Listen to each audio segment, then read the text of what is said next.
So I'm tired. I'm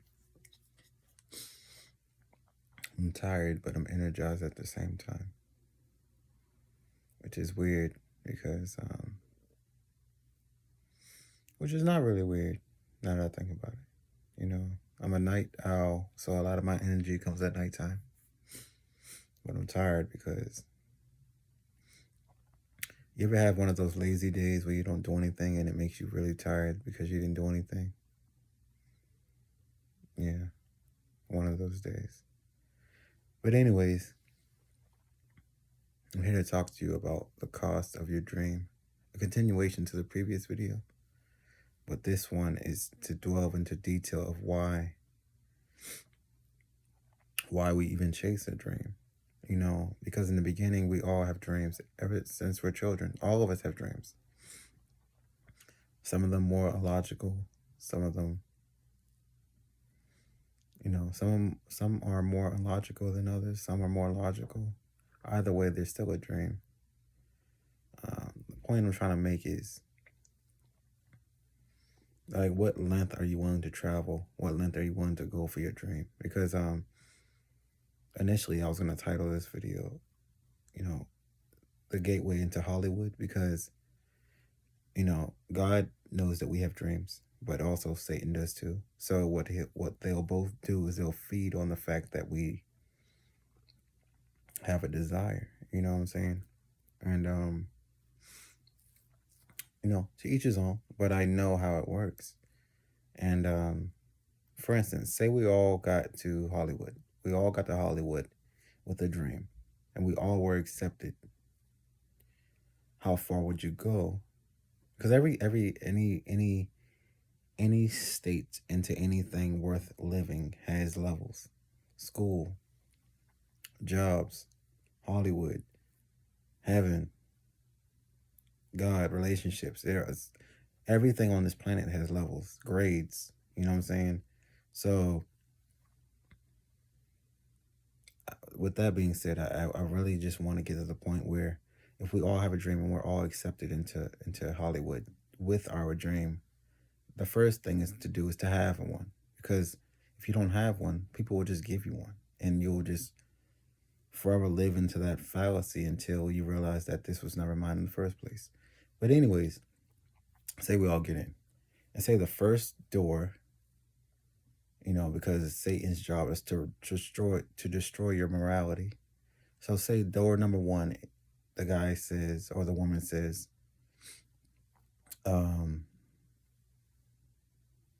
I need to know if you're acceptable towards homosexuality. Just a question. Now, that answer is contingent upon you getting through the next door, because that's how life works. It's levels. So, say you get to hire, say everyone, gets past, door one. Some people are honest about their answers. Some people maybe have finessed their way through. And then there's going to be a gate that's going to say, are you willing to do or act upon these views that you had? Because that's how it goes. They first ask you the question if you're cool with it, and then they push you towards doing what you said you was cool with. That's how it goes. And the reason why I say that is because there's going to be a point in your life where whatever you have is going to be tested, and you have to no right or wrong. You have to be willing to tell yourself, do I have integrity towards what I have close and near and dear to my heart? If someone says, and to each his own, if someone says, I need you to suck dick for $1 million, would you? Some might, because their justification is, well, I've already been doing it for free. You feel me? But it's not for free. You did it because you had a liking for such and such, or you were putting in a predicament where you felt that it was needed. The thing about life is, once you lower your standard, it's hard to get it back. So that's why they say the meek shall inherit, because they're telling you that the money is fake. It's not real. So once you lower your standard or your spiritual value, You can't get it back. Even if you try to, it's not the same, you know. And that's what I came here to talk to you about today. You know, the previous video was about, do you even have a dream? Why is it important to have one? This video is, what length will you take to sustain and expose your dream and allow it to manifest into reality? Nothing is worth losing your integrity for. Nothing on this planet. Nothing on this planet. You know, but if you do it, to each his own. There's billions of us on this planet. Not all of us were meant to make it up there. That's why I don't judge. I don't judge, because He's gonna judge. Whether it's God or Satan, they both are judges. So I don't need to do anything. You know what I'm saying? But what I can say is, I want you to reflect on, is it worth it? You think it's worth it? And most of the time when Satan takes these people, they're in, when God choose humans, they know they're in bad situations, whether it's God or Satan. They Satan's whole swag was stolen. I mean, Satan's whole swag, he stole from God. Everything. So even when God chooses, the misfits or the black sheep or the ones that have been disrespected, Satan needs those same individuals, because when you're at a weaker state, you're more susceptible towards manipulation, and you're weaker towards protection. I'll just put it that way. So when God, or when Satan or God chooses these individuals, they have their purposes behind it, and it's not maleficent. It doesn't really matter what the purpose is behind it. It's about who they chose to work for them.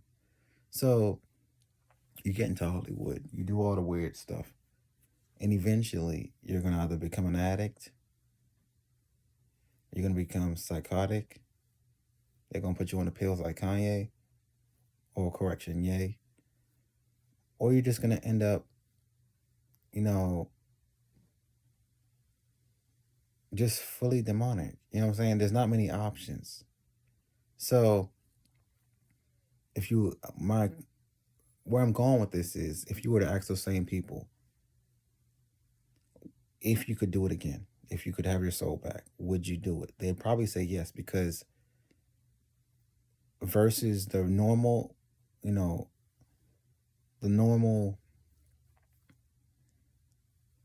word could I use? The normal melancholic lifestyle that they naturally had prior.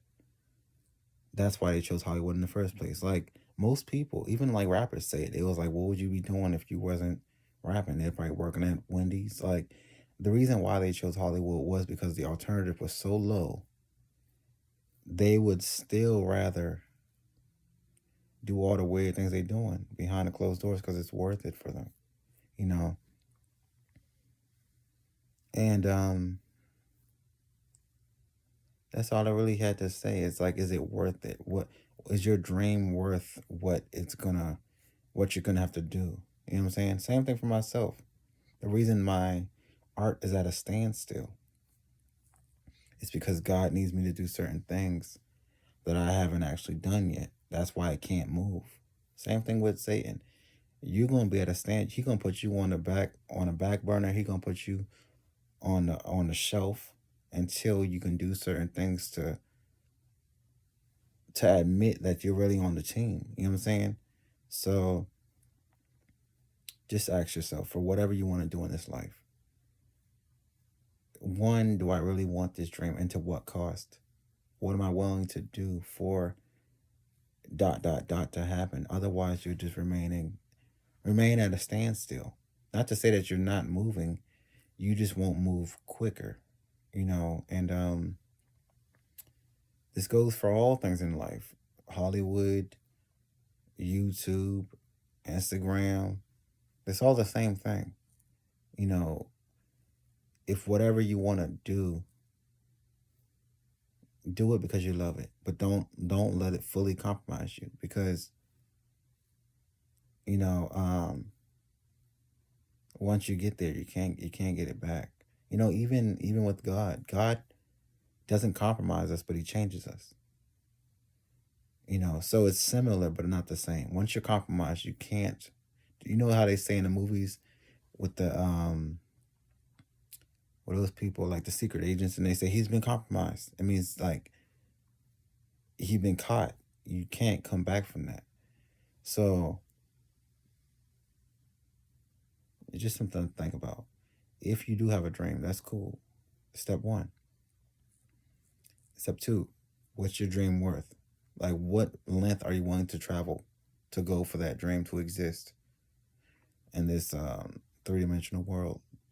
Three, is it compromising towards your spirit? Because once you leave here, whatever we attain here doesn't matter. Once we leave, we could all leave tomorrow. We could all die tomorrow. Is it worth it? Four,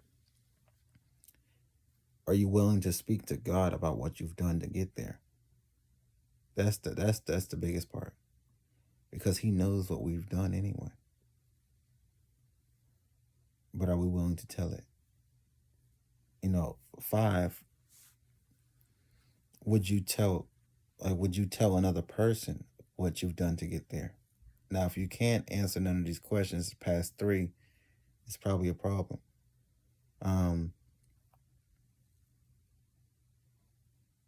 And six, would you tell another to go through the same doors you went through? Because if you can't tell another to, hey, do what I did, there's probably something wrong with it.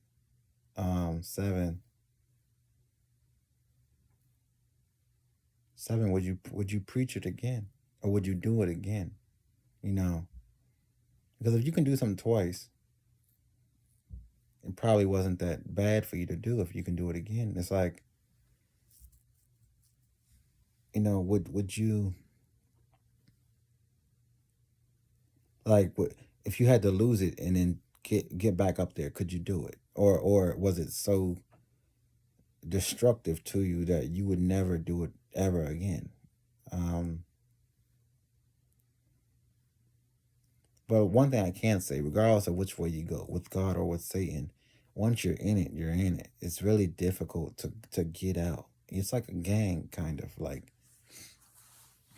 you can't really exit, because exit to where? You know what I'm saying? Once you enter the spiritual realm, whether it's with Satan or with God,